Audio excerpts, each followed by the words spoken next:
Baik, saudara-saudara, selamat siang. Ketemu lagi dengan saya, Papson. Nah, saya punya 3 buku baru. Yang ini baru, yang ini agak lama. Nah, yang baru ini pertama teori hukum. Nih. Teori hukum.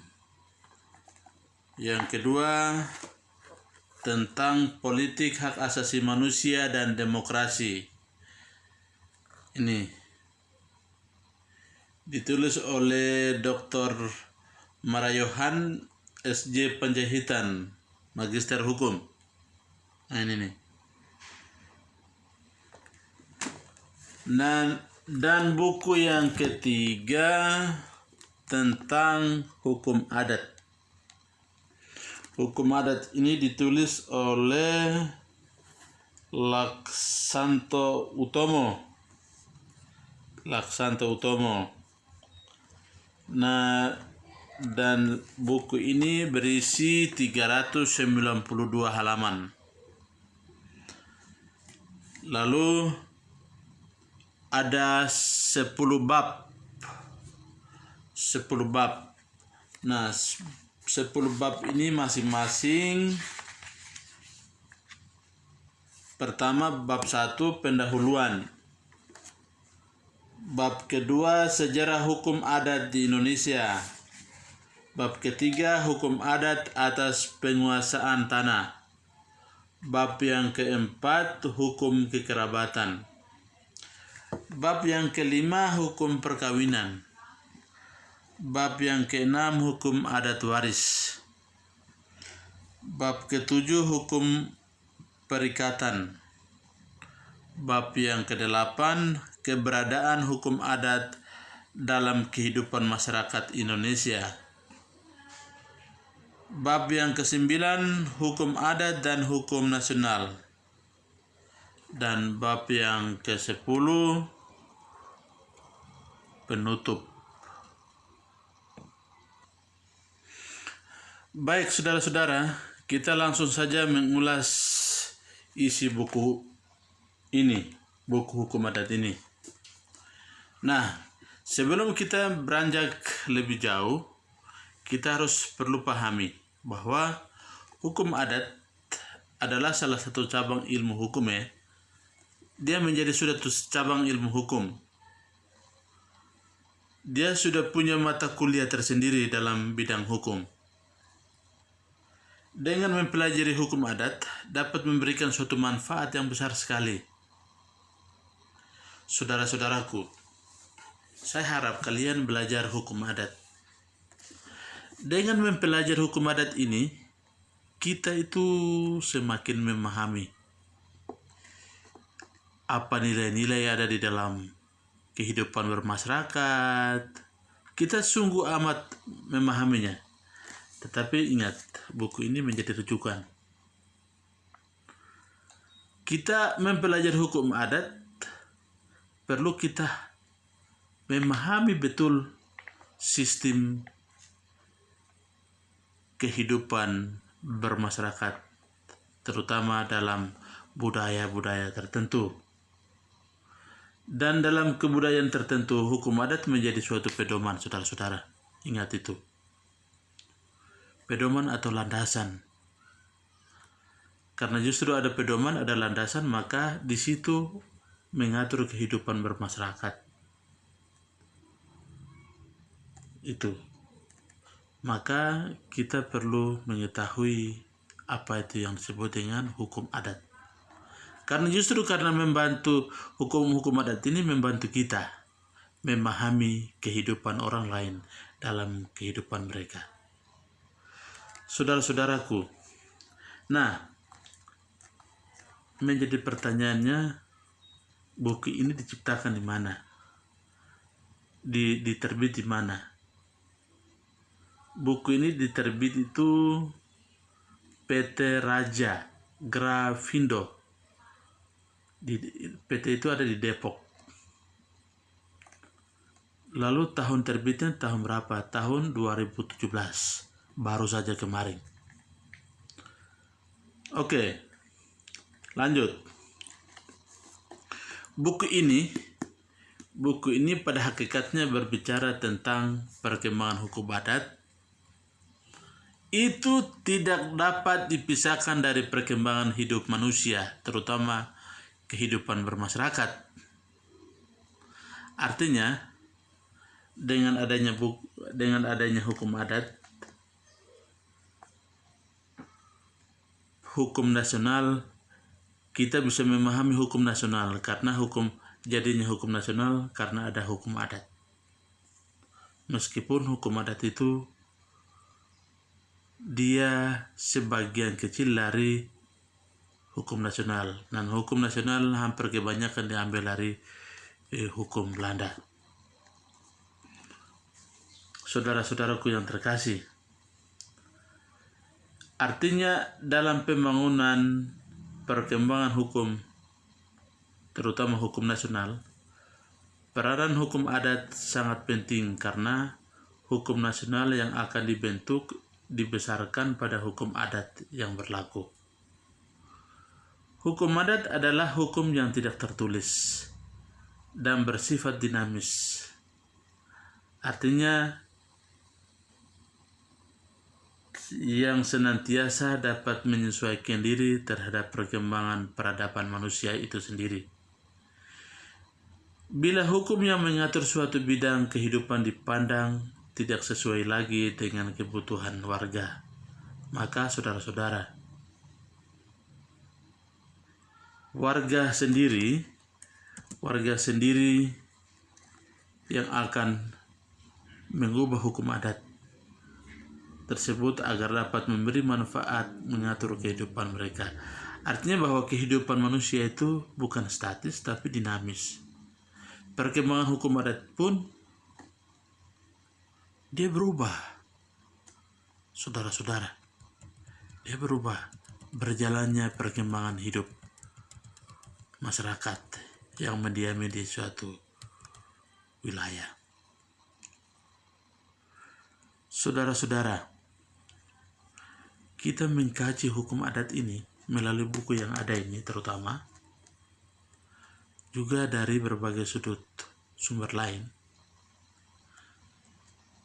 Itu dapat menunjukkan apa yang disebut dengan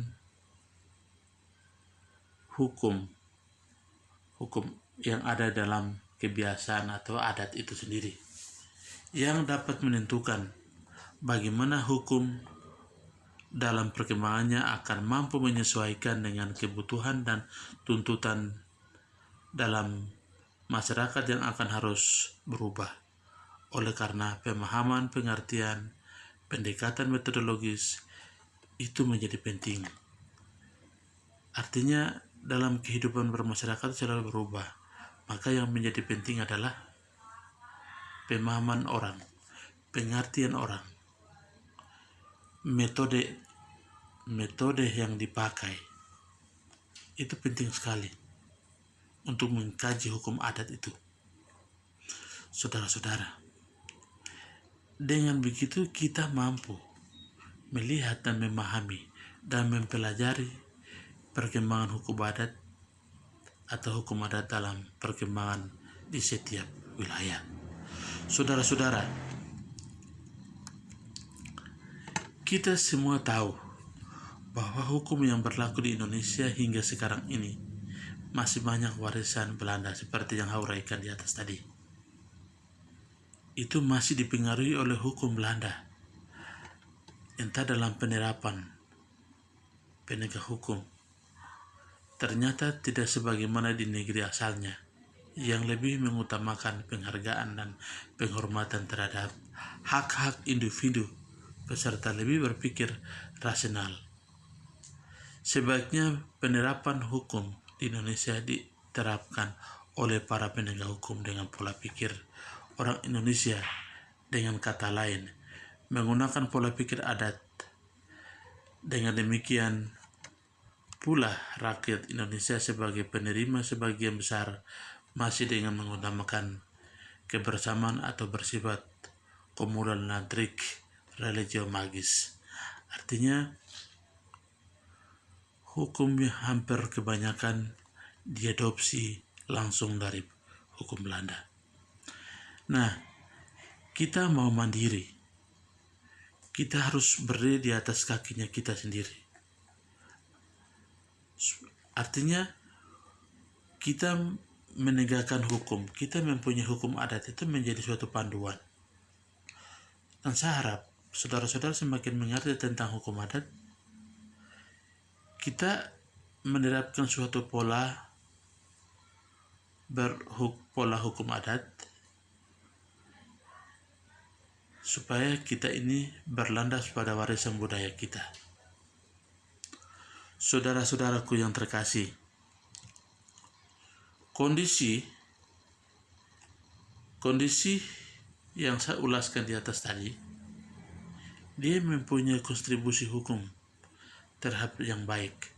Pertama, memenuhi 3 syarat.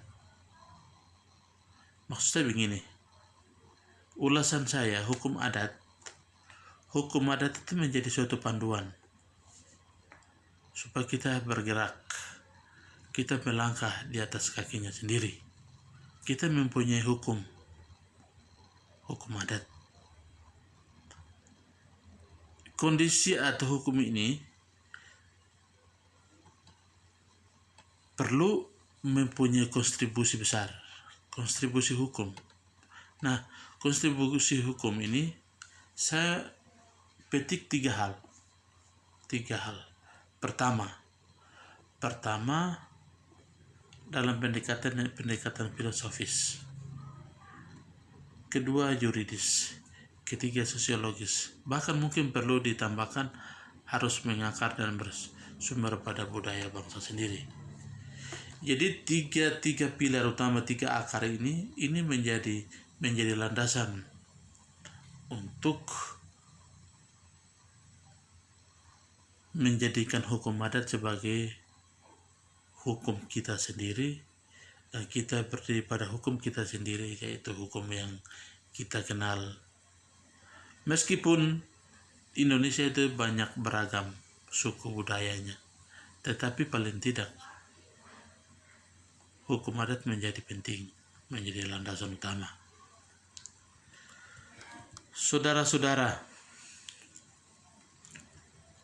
3 hal penting di atas tadi itu mampu membawa kita keluar dari keanekaragaman hukum.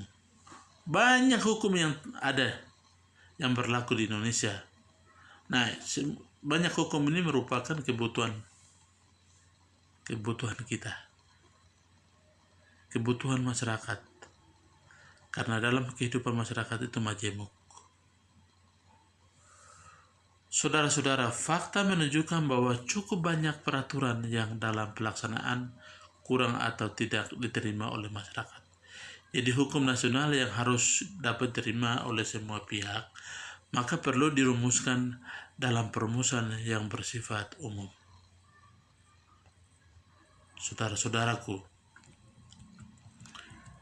hal-hal yang bersifat operasional harus diserahkan pengurusannya atau penyelesaiannya berdasarkan hukum adat yang perlu bagi masing-masing suku yang terdapat di Indonesia. Kepada setiap suku harus diberi kewenangan untuk menyebarkan lebih lanjut apa yang diatur dalam ketentuan umum yang bersifat nasional tersebut. Saudara-saudara, sudah sekian lama pembahasan tentang hukum adat, diadakan pembaruan dan reobservasi ulang. Masyarakat tidaklah statis ya, kan selalu berubah dan mengalami proses dinamisasi. Seseorang yang tidak sempat menelaah susunan dan kehidupan masyarakat desa di Indonesia atau adat kebiasaan misalnya, akan berpendapat bahwa masyarakat tersebut tidak maju dan tidak berubah, dianggap kuno. Saudara-saudara, pernyataan demikian didasarkan pada pandangan yang sepintas, kurang mendalam, dan hanya berhenti pada satu titik. Saudara-saudaraku yang terkasih, karena tidak ada suatu masyarakat pun yang berhenti pada suatu titik tertentu sepanjang masa. Apalagi perubahan yang terjadi di masyarakat dewasa ini berjalan normal dan menjalar dengan cepat berkat adanya pengembangan ilmu pengetahuan dan teknologi modern. Maka, tidak ada alasan untuk negara segera dilakukan rekonstruksi dan research terhadap konsep hukum adat di Indonesia. Saudara-saudara, Bapak Ibu, hukum adat adalah aturan tidak tertulis seperti yang ulas di atas, yang hidup di dalam masyarakat adat suatu daerah dan akan tetap hidup selama masyarakat masih memenuhi hukum adat yang telah diwariskan kepada mereka dari para nenek moyang mereka. Oleh karena itu, keberadaan hukum adat dan kedudukannya dalam tata hukum nasional tidak dapat dipungkiri, walaupun hukum adat tidak tertulis dan berdasarkan atas asas legalitas adalah hukum yang tidak sah. Hukum adat akan selalu ada dan hidup di dalam masyarakat. Saudara-saudara, hukum adat masih dibutuhkan dalam menjawab tuntutan kompleksitas persoalan globalisasi.